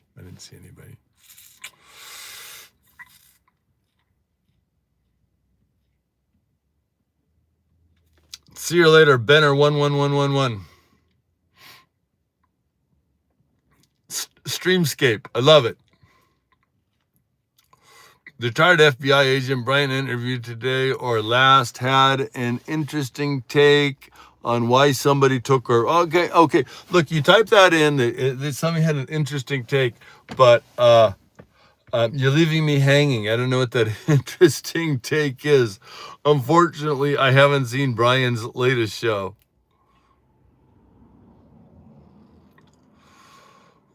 Yeah, the abandoned water park.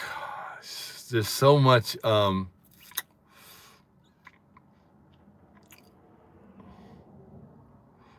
something going on nefarious. Yeah, something definitely going on nefarious. There's a missing grandmother out there, you know? Angel, need boats, divers, and sonars. Obsessed fan. That's a good theory, you know? I've heard every theory, honestly. I've heard everybody accused, every theory.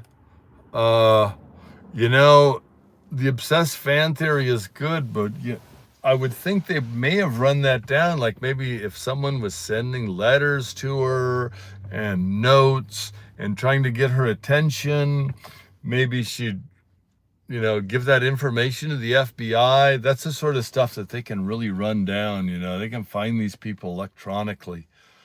So I'm not saying it didn't happen, but hopefully it could be, if it's an obsessed fan, hopefully the case is solvable. Thanks, Stephanie. We need more clues. That's exactly right. We need more clues.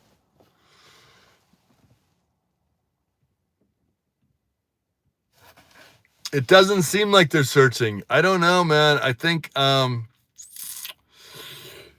was watching these guys, these detectives, and they say the detectives nowadays, they don't understand the old ways of being a detective.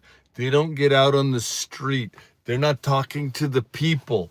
They're not driving around like we were looking for the getaway car, digging through. They're too dependent on DNA and minor clues and electronics. Like if the Wi-Fi router didn't ping off the phone and they can't figure out where the phone was triangulated, they're stuck. That's the only thing they know how to do now is to like get the pings off the phone or get the DNA or swab something. That's their new techniques. The old ways of getting out there and searching for the car and talking to the neighbors and doing the homeless networks, like someone was mentioning before, the new detectives, they're too dependent on thanks for my dedication. You're welcome, Lori. Definitely dedicated to this case. It's something that, like Lori was saying, the dedication is I'm there, I'm searching. People are saying, Jim, can you stay, help search? I was sort of running out of ideas. I say, you know what? I wouldn't be honest if I stayed. I don't have a really good logical place to search right now. Then I come home and then I think, gee, that 10, north of the 10, the killer could be in Phoenix. And then they dump her on the way to Phoenix because that's the nearest big city. That's a good one. And then there's the roads that go east out of Tucson. Those are good too because there's only so many of them. And then it's a dedication to the case. Once you start searching, it's hard to stop until it's over.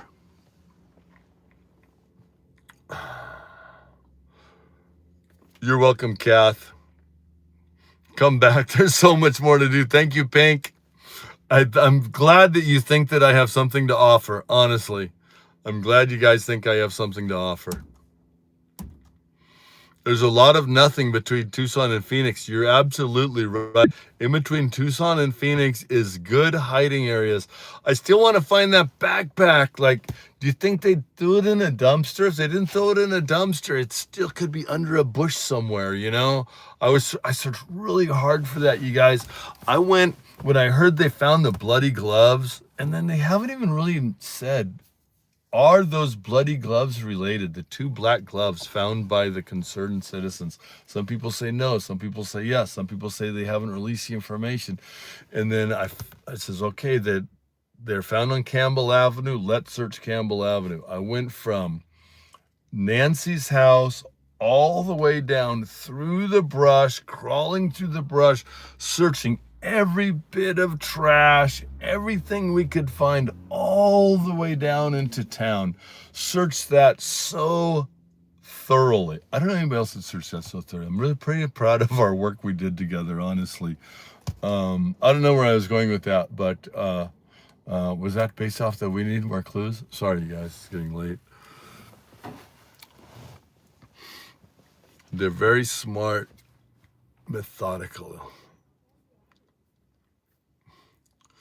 Thanks, Charlie. Appreciate that. Glad you're rattlesnake savvy. You know, Charlie, and thank you, Pink. I love you, Pink. Pink's always on. Charlie, yeah, being rattlesnake savvy, you know, being honest though, Charlie, I took my eyes off the ground there for just a minute and I stepped, and luckily he was a little ways away, and it was a lesson that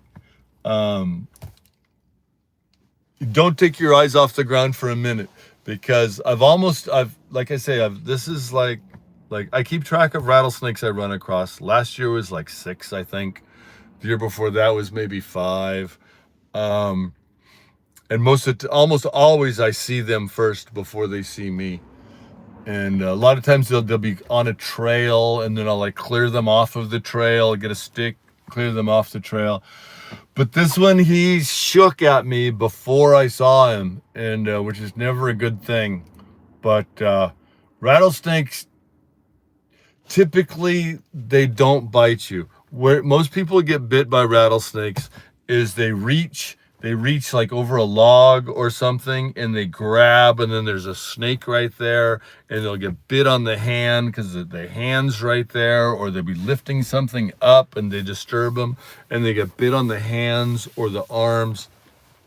Stepping if you have a boot on, a tall boot, I wear a tall boot and I wear gaiters, and then the rattlesnake won't, he's gonna bite straight typically. So, you can walk pretty freely, but it did surprise me. But once I saw it, the rattlesnake doesn't scare me because I've dealt with a lot of rattlesnakes. But still, when they shake it, you go shh like that. I jumped, man. Ugh. The Guthries owe you big time. No one else searched like you. They should buy you a new motorcycle at the very least. You know what, Pink? Maybe I'll send him a bill,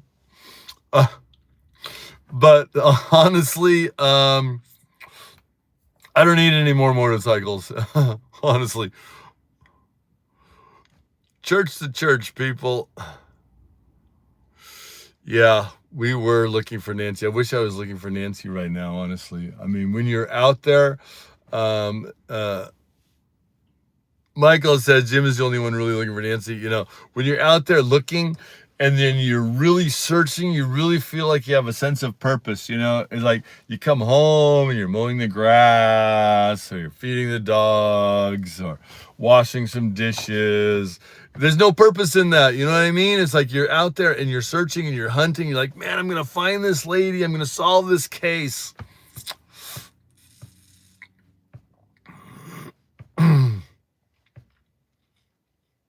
There's a question like, what does my family think about when I go to Arizona? Family's totally supportive. Like, I go all sorts of places all the time, and it's really, I guess, probably most of them have sort of given up. Like my mom who used to worry about me way long time ago, and then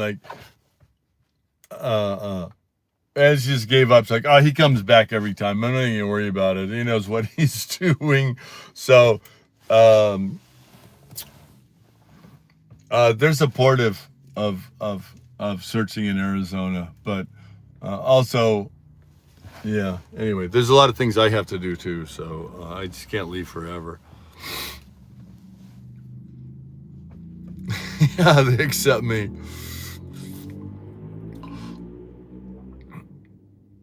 The whole town should be looking. I agree. The whole town should be out there looking. Oh, another thing, you guys, like when we were searching out in Sasabi or whatever it was, and then like I looked in those pits, and then a lot of the people in the chat are like, go in the pit, look in the pit. You know, a lot of times I'll see something and I'll see it with my eyes, and the GoPro, it has a different view, and it, like in those those septic tanks, which is a perfect place to hide something. Like it's way out there. There's a little tank underneath. I didn't just pass something like that over, you guys. I looked in there, and then I says, okay, this is empty. There's nothing in there. And then I wish I'd have shown you guys better, so nobody had any. But then sometimes I'd be in and I'd reread the chat, and you say, hey, I saw something over there. I'm like, oh darn, what was that? You know. But have you found lots of gold? Have you found lots of gold? No, I haven't found lots of gold. I found some gold, but I haven't found lots of gold. Back in the day when we were dredging for gold and we're mining for gold, what we would say is we made gas. In other words, if you found enough gold to pay for your gas and to sort of pay for your food, then you had a good day. You really weren't. But gold back then was only like $3.50 an ounce. Now it's like $5,000 an ounce. If I could find the same amount of gold I found back then today, you'd actually be making money. But I do know professional gold miners are still mining professionally. They're up on the American River, and then they just sluice all the time. They dig, but it's such hard work. Like, oh, I did 50 buckets today. I'm like, 50 buckets? That's 5-gallon buckets of rock and sand and separating it. And they just work like, yeah, they work like crazy. But you can make a living mining gold if you have a good spot. Did you go into the gem show? I didn't go to the gem show. No, I didn't do anything fun in Tucson at all. I'm not searching for Nancy right now. I'm back here. You're very welcome for me sharing what I got a lot more to share. Iowa Hill Bridge area is a fun area. Absolutely. Iowa Hill Bridge is awesome. Mostly my main area I like to go is Sure Canyon, Iowa Hill Bridge, all the way up to Euchre Bar. I spent a lot of time at Green Valley. If you look it up, Green Valley, it's this long trail down to the Sure Canyon. But anyway, I don't want, most people don't live in this area, so they're not.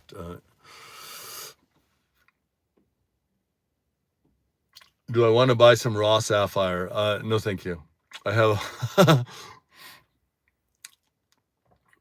I thought you were searching for Nancy Day. I wasn't searching for Nancy Day. I wanted to recap. So I got on there to recap our search missions together. And then that was sort of the purpose. And we got a little sidetracked, and we've gone on for quite a while because almost 1 a.m. here, saying goodnight to Chet Scranton. Inspiration. Good night, Scranton. So, California time, it's almost 10 o'clock. I'm going to have to get off to you guys. Photograms, thank you for taking time of your life to search for Nancy. Stay safe, and God bless you, Photograms. I thank you for the blessings, and God bless you back. I searched for Nancy as hard as I could. I searched in the areas that people suggested to me, and also areas that I just, through reason and, my own logic, that I figured was most likely. And there's still some areas that I would like to search.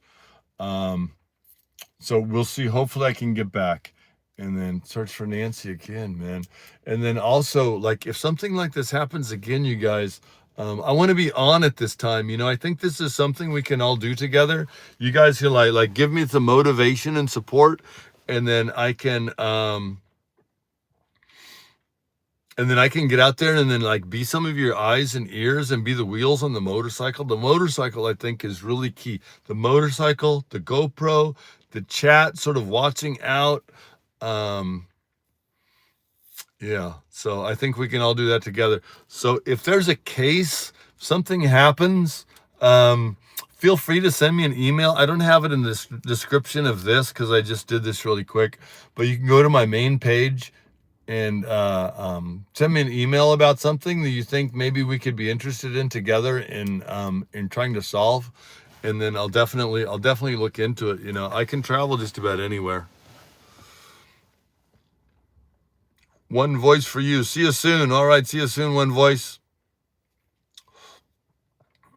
YPU, we're on it. Snowing. I don't know. Go, Jim, go. Right on. You're welcome for my hard work. Hey, you guys are the ones that motivate me, honestly. That's why I was out there doing it. You know that? The first time was me. That was all on my motivation. And the next couple of times and all of those days was really motivated by the chat. You guys helped me out. You bought me the new tire, which is like amazing. And then all of the love and support. And I'm like, man, I got to go back. Yeah, gold in the vein stays there a long time. And then, you know, you're out there mining for gold and then it pays off in like this thing, you know, like finding those little clues and then searching with your eyes.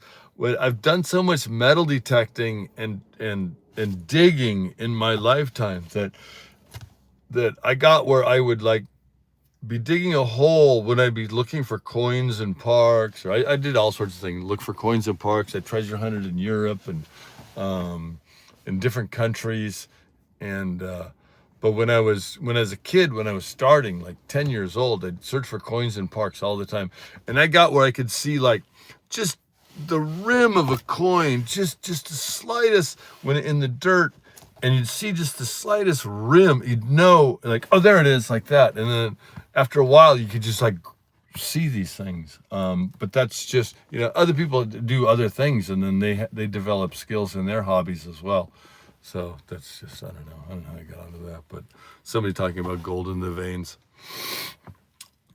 Yeah, go live every day. You know, that's a good point. You live every day. That's what, you know, one thing, I saw that movie Titanic, and then you try to take something out of things that you see. And then one thing that really made sense to me was like Leonardo DiCaprio, his line was, make every day count, you know, try to make every day count, you guys. This goes for all of us.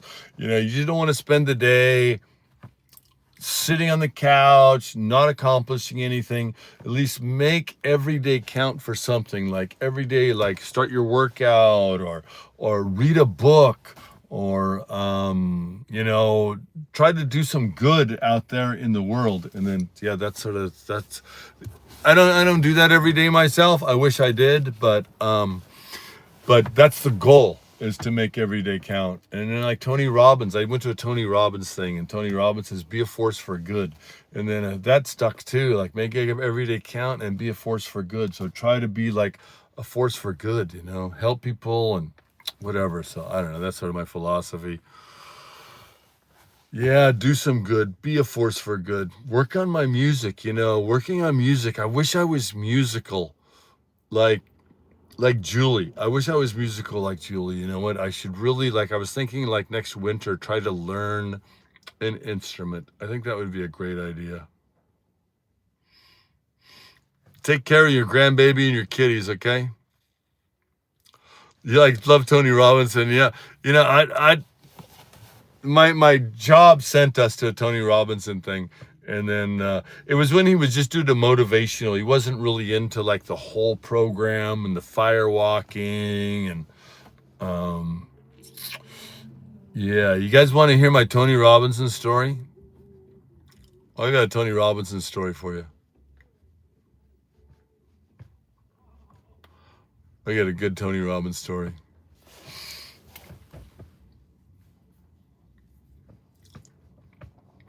Okay, here's my Tony Robbins story, okay? So Tony Robbins, I didn't even know Tony Robbins. Tony Robbins, the thing about Tony Robbins is he does this show, and he gets everybody motivated. And at the end of the show, he does this fire walking, okay, where they bury coals in the in the dirt, and the people it gets them all motivated, and they walk across these hot coals.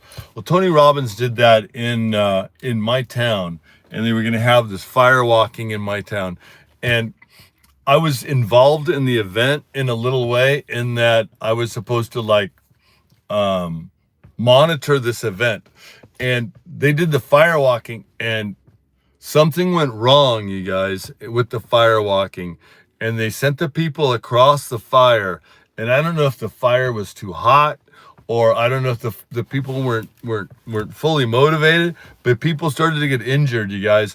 It was like the fire walking, and I started to hear these screams, ah, and then we rushed up, and people had burned feet all over the place. Their feet were burned, like, oh my goodness, had to call the fire department and call the ambulances, hauling all these people away who were injured in this. None of them such that they were disfigured for life, but they just had like second, I don't know what the degree is, but a medium burns on the bottoms of their feet. So this fire walking thing did not go as it was supposed to go. And then they called back later, and they wanted, like a couple of years later, they were like, hey, Tony Robbins, we want to do fire walking. I'm like, oh yeah, I remember you guys. I'm like, okay, here's what you can do. We'll let you come back for your fire walking, but you're going to have ambulances and fire department on standby. And, and because all the people got injured last time, and yeah, Tony Robbins never came back and did the fire. So that's my Tony Robbins story. But he's a heck of a guy. His motivational speeches, like I say, be a force for good, super nice. But fire walking, I don't recommend walking on hot coals, you guys. So that's my Tony Robbins fire walking story. So yeah, you're my army, right on, Raven. Together we can do a lot. Honestly, I think so. So what are these symbols? I'm not so good at this. They put the X and the A. I don't know. What does that mean, you guys? Like June and what does that mean? I don't know. And then there's another one before the fire. Your husband did that seminar, Antonio. Hopefully he survived the fire walking. I'm not poo-pooing Tony Robbins. Tony Robbins has made a lot of people a lot of money. Believe me, I think there's a lot to what he has to say. I mean, he's definitely a good motivational speaker. That's great. Oh, he did the fire walking? That's awesome. I don't think I would do that myself. I'm just not brave enough. I wouldn't. I think there's something physical where, like, your body generates sweat or something, and it gets in between the fire and I don't know. I survived the fire walking. Right on, man. So anyway, you guys, so I'm going to let you go. And I just wanted to jump on for a few minutes, but it's gone on for like an hour and a half or something. And just wanted, maybe even longer. And just want to jump on and like say hi to everybody and let you know I made it back home safely. And then to win it. Yeah, right on, Tammy. And then made it home safely, and I appreciate everybody's love and support. And you guys are awesome in the chat. I love my community. It's so beautiful. And we got to do something together. I'd really like to go back and search for Nancy again. I want to just say hi to everybody and try to interact with everybody as best I can. I'm not great at this, but you guys are fantastic at it. And yeah, back home, everything is good. Thinking about coming back, which is crazy, right? I don't care if everybody leaves. We're gonna do it again sometime, you guys. So anyway, you guys, thank you so much, and I love all of you. I really love talking to you guys. And remember, we're in it to win it, right? We're in it to win it. And we've got to bring Nancy home, you guys. We're in it to win it, and we're going to bring Nancy home one way or the other, and we're going to do it together, you guys. Honest to God, let's do this, right? Let's do it. In it to win it. Have a great night. God bless you. And we'll see you next time on Exploring with Jim. Bye-bye.